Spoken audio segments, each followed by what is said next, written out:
Welcome to the hottest wellness podcast. I've got time with Cherry and ShaKayla. Here we discuss personal growth, relationships, and healing to become aligned with the best version of ourselves. I guess we can jump into the affirmation of the week, which is low-key a freestyle because all week I just couldn't think of anything, and then I didn't really want to Google it. I wanted it to be authentic. Yeah. So I feel like this week's affirmation is nothing can disturb my peace. Yeah, I needed that. It's low-key been a week of bubbling emotions for me. And also, question, can depression or suppression affect your memory? Yeah, absolutely. Especially if you have PTSD. It's what happens is you be kind of checked out in the moment, detached. Mm-hmm. And then, so as things are happening, you're not fully there. So that's why you can't remember it, because you wasn't actively participating in what was happening in that moment. And so your memory is blank. Or if it's a traumatic situation, you kind of make yourself forget about it. That tracks. It's a thing. But then also, if you're depressed, sometimes you be hella stressed out and you don't be getting enough rest, and that can impact the same thing too. Just not getting enough rest. Really calling me out here. Okay. Your memory. So pray for me, y'all. I really appreciate this affirmation because, one, I feel like it is affirming.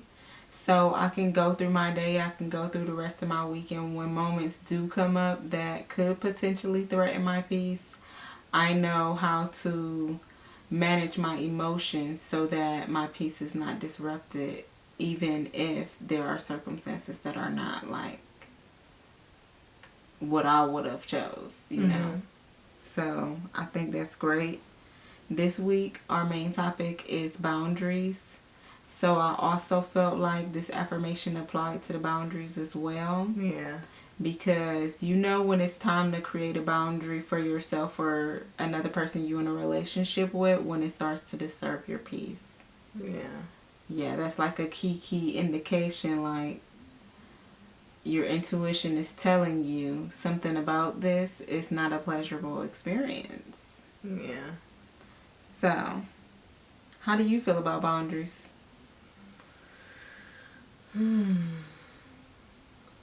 I feel like the world mine. Boundaries.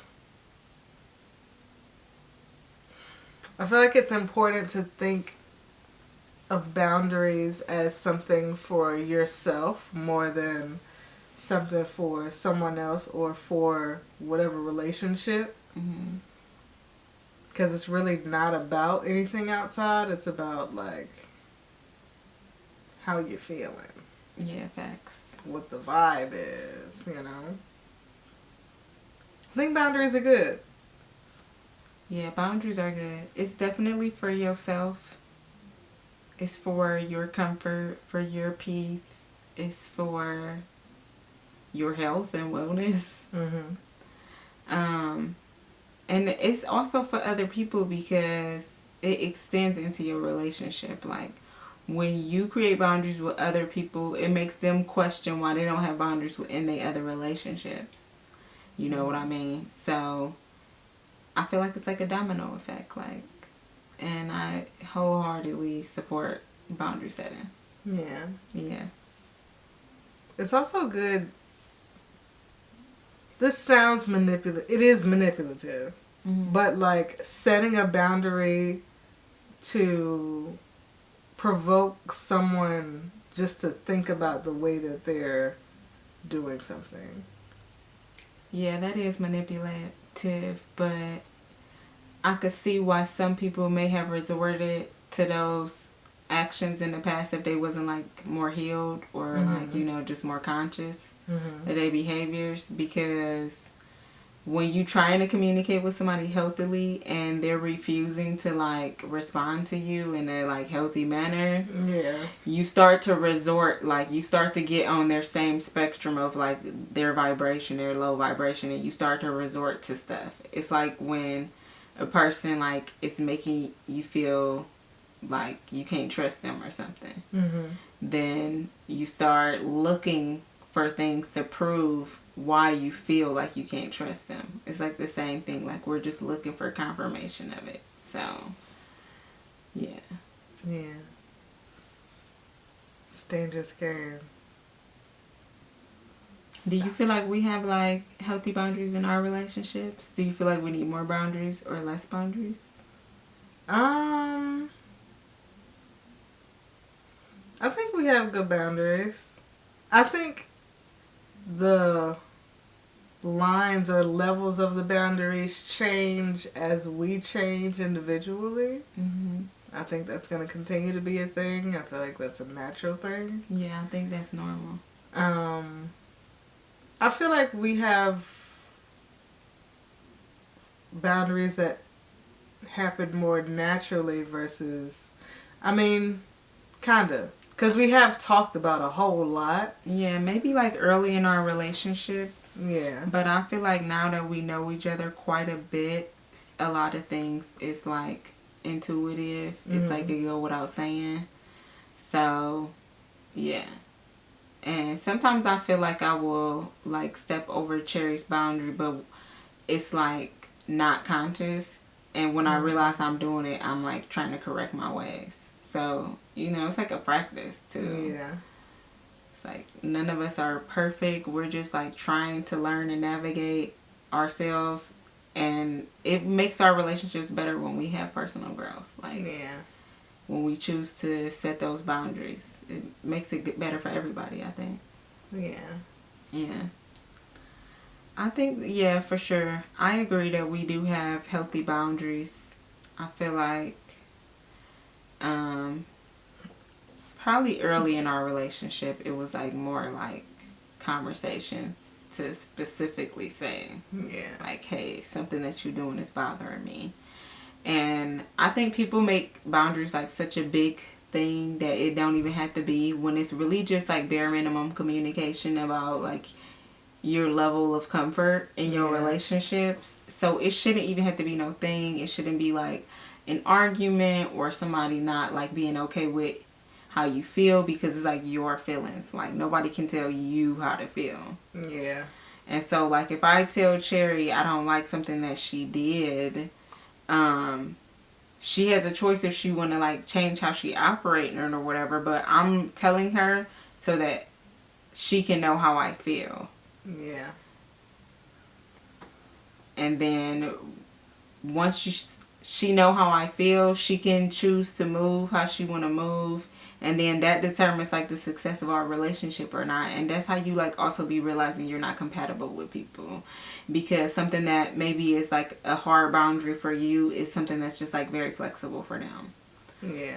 Like in my past relationship, I was with somebody who was like, I don't want to call them materialistic, but they just really value material possessions. And so like they really wanted me to like take care of their stuff a certain way. And I will say that when you are with your person, it's easier to like be more flexible to other people's needs and their boundaries and stuff like that. But I think that's also something I'm realizing like now where I am in me and Cherry's relationship, is that like I just wasn't compatible with certain people, because she said it was a boundary, like please don't do this to my clothes, and I was like, I don't care. Like, which really goes to show that my lack of respect for the relationship in general, like and seriousness. So like that be telling you when people not respecting your boundaries, like how much they value the relationship with you. And you can choose to continue the relationship, or you can communicate your needs in hopes that the relationship could get better. Or you could just dip out and not say nothing. Because some people be hiking on what they be doing and then taking advantage of your kindness for a long time. And I'm an advocate for that. And I can't tell nobody else they was wrong for cutting somebody off, and they can't tell me because they wasn't like the people in the situation. Yeah. We always say what we would do if we was that person, but like you're not in that situation. You don't have their feelings, and for whatever reason they said they wanted to do a quiet cancel, let them do it. A quiet cancel. Mm-hmm. They also call it like going no contact. Like people more say that about their parents though, which is another conversation for another day. And Mother's Day is coming up. I do just want to add in real quick. When somebody is sharing a boundary, it's important to like not try to make it seem like it's not a big deal. Mm-hmm. Or like make it seem like they tripping about something. Like or invalidate their feelings. Like it's not even that serious. Why you tripping about that? Mm-hmm. It's so like unkind. Yeah. But once again, it's like shows a lack of respect for the relationship. Yeah. And also just that person is not on the same level with you as personal growth. You know what I mean? Like sometimes people don't be bad people. They just don't care to grow. Mm-hmm. Yeah. Like, that's what it means to outgrow your relationships. When you starting to get uncomfortable with shit that you used to be okay with, and they're like disregarding how you feel about it, I feel like it's time to go.